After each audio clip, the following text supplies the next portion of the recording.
या कुन्देन्दुतुषारहारधवला या शुभ्रवस्त्रान्विता या वीणावरदण्डमण्डिता।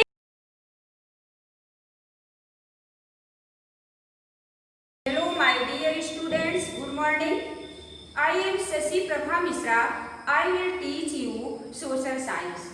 Today I will teach you third chapter of history of class 10th.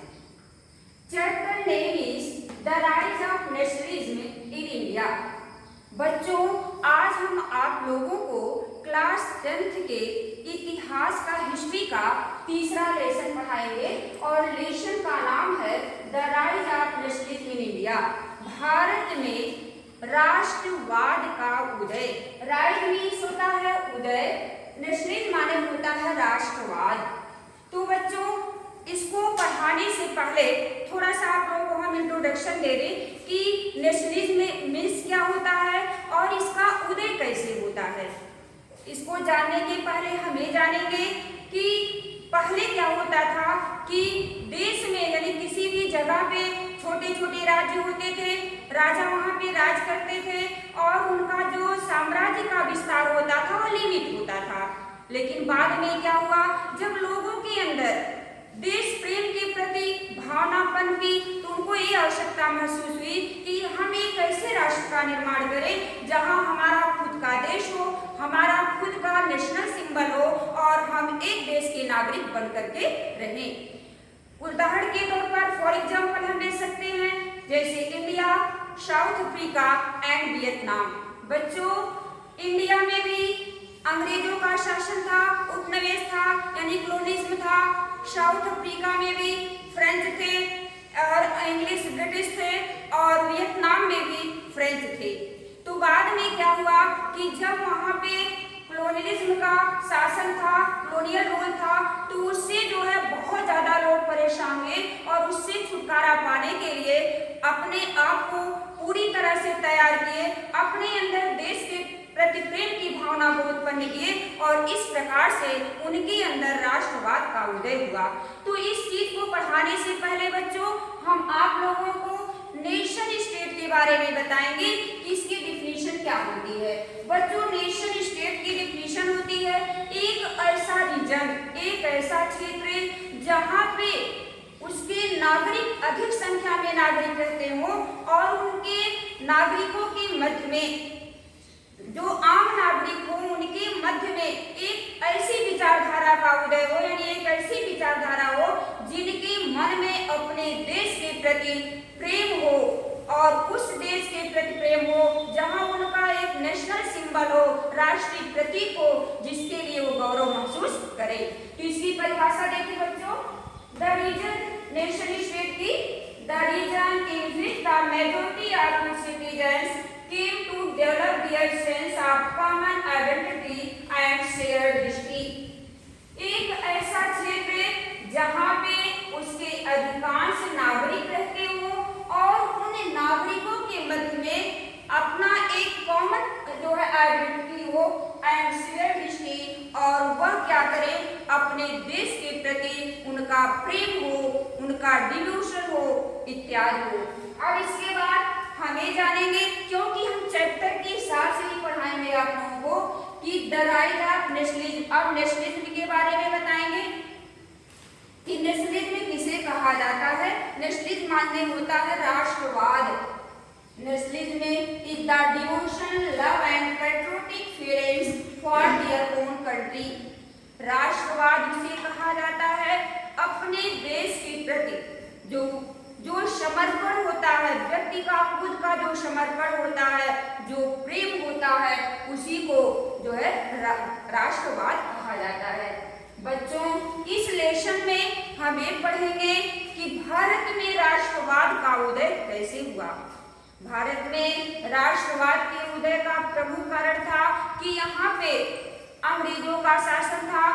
अंग्रेजों के शासन से लोग इतने ज्यादा त्रस्त हो चुके थे, इतना ज्यादा वो लोग हार्डशिप जो फेस कर रहे थे, तो उससे छुटकारा पाने के लिए उन्होंने प्रयास करना शुरू किया और यही कारण था कि भारत में राष्ट्रवाद का उदय हुआ। तो इसमें हमें जानेंगे पहले कि भारत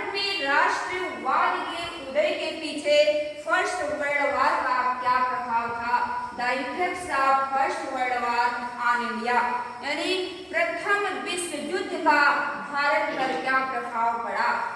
बच्चों, जो प्रथम विश्व युद्ध था वह 1914 से लेकर के 1918 तक लड़ा गया, जिसमें उस समय क्या था, अपने देश में अंग्रेजों का उपनिवेश था। उपनिवेश में आप लोग जानते ही हैं, पहली कक्षाओं में पढ़ चुके हैं कि कोई एक ऐसा देश जो दूसरे देश में जाकर के उसको अपना, यानी उस पर वहां पे जाकर के शासन करे, यानी उसको अपना गुलाम बना ले, कैप्चर कर ले उसको, तो उसी को कहा जाता है कॉलोनियल रूल कहा जाता है, यानी कॉलोनिज्म कहा जाता है, यानी उपनिवेशवाद कहा जाता है। तो बच्चों, इसमें जब भारत में राष्ट्रवाद का उदय हुआ तो उस समय यहाँ पे अंग्रेजों का शासन काल था। अंग्रेजों के शासन काल के दौरान जब सेकेंड जो फर्स्ट वर्ल्ड वॉर लड़ा गया वह जो कि चला 1914 से लेकर के 1918 तक, उसके दौरान अंग्रेजों ने फर्स्ट विश्व युद्ध में भाग लिया, जो कि यूरोपीय देशों में लड़ा गया। यानी वह लड़ाई जो थी भारत में नहीं लड़ी गई, लेकिन उसका प्रभाव भारतीयों पर बहुत ज्यादा पड़ा। तो यहाँ पे हमें पढ़ेंगे कि the first world war was fought between 1914 to 1918। बच्चों, जो प्रथम विश्व युद्ध था वह 1914 से लेकर के 1918 के मध्य तक लड़ा गया। The war created a new political and economic situation, और इस युद्ध ने क्या किया कि एक तरह से आर्थिक और राजनीतिक अवस्थाओं को क्रिएट किया। इसमें पहला क्या है, पहला है the prices of food grains rose about 93%। जब प्रथम विश्व युद्ध चल रहा था तो उस समय खाद्यान्न की कमी हो गई थी, क्योंकि बच्चों जो अंग्रेज थे यहाँ पे शासन कर रहे थे और यहीं से उनका जो एक्सपेंडिचर हो रहा था, वार पर एक्सपेंडिचर हो रहा था, वह यहीं से लेकर के जाते थे और अपने युद्ध में उसका इस्तेमाल करते थे। और इसके लिए उन्होंने क्या किया कि भारतीयों पर बहुत अधिक मात्रा में कर लगा दिए, क्योंकि वो जो पैसा था कहीं पेड़ से नहीं लेकर के आते कि पेड़ से ले आते और उसको खर्च करते। खर्च करने के लिए उनको आवश्यकता थी पैसों की, तो इसलिए उन्होंने लोगों पर हैवी टैक्सेशन लगा दिया, यानी भारी कर लगा दिया। अब इसका दूसरा जो है the peasants suffered heavy taxes. जैसा कि आप लोग जानिए कि जो किसान थे वह पूरी तरह से टैक्स से दब गए थे। Defence expenditure increase many fold. जो सुरक्षा पर जो खर्च किया जाता था, जैसा कि हमने आप लोगों को पहले बताया कि जो वार पर, फर्स्ट वर्ल्ड वार पर जो खर्च किया जाता था अंग्रेजों के द्वारा, उसकी जो भरपाई थी वह भारतीयों से वसूली जाती थी। और अगला है कस्टम ड्यूटीज वर रेज्ड, यानी जो ड्यूटी कर लगाए गए थे, जो सामान का आयात और निर्यात होता था उस पर भी बहुत ज्यादा कर लगा दिए गए।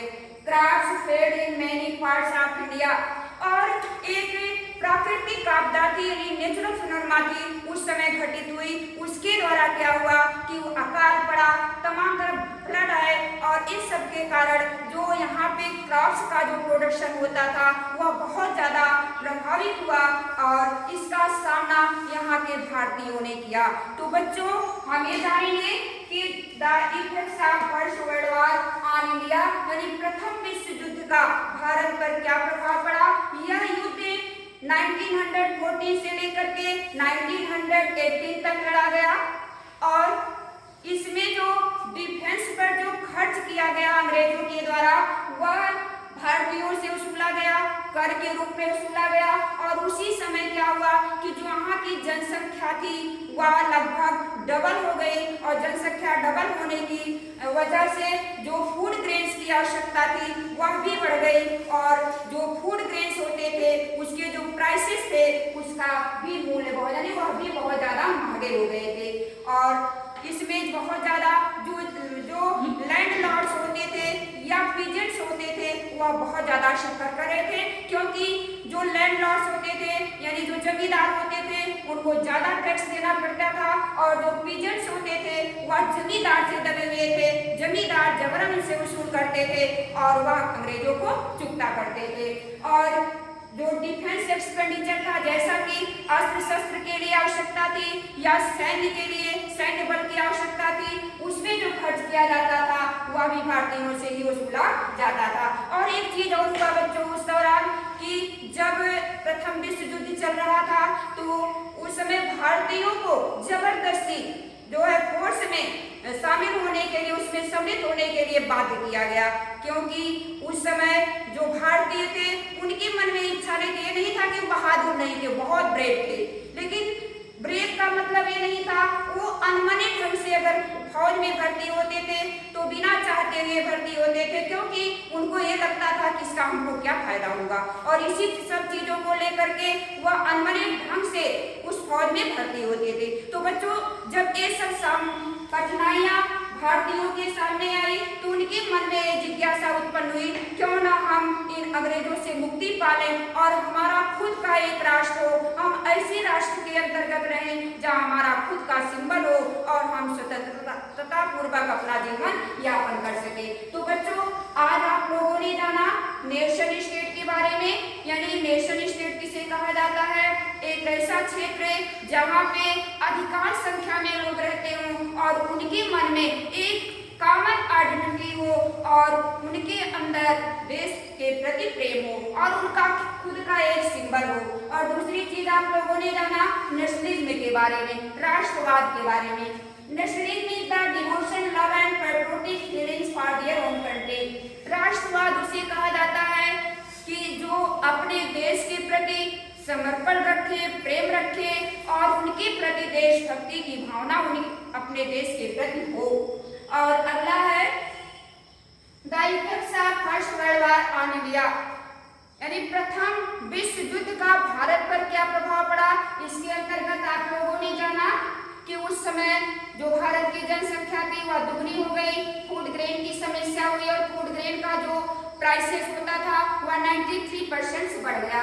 दूसरा था जो किसान थे पूरी तरह से टैक्स से दबे हुए थे और प्रथम विश्व युद्ध के दौरान जो खर्च आता था उसको जो अंग्रेज थे, ब्रिटिश थे, वह भारतीयों से वसूलते थे। कस्टम ड्यूटी को बढ़ा दिया गया था और उसी समय 1914 से लेकर के 1918 के दौरान कई ऐसी प्राकृतिक आपदाएं आई, नेचुरल फिनोमेना हुए, जिसमें जो है जो क्रॉप्स थे वह पूरी तरह से प्रभावित हुए। बच्चों आज का आपका पार्ट यही में समाप्त होता है। इसका जो नेक्स्ट पार्ट होगा उसको लेकर के फिर उपस्थित होंगे। Thank you.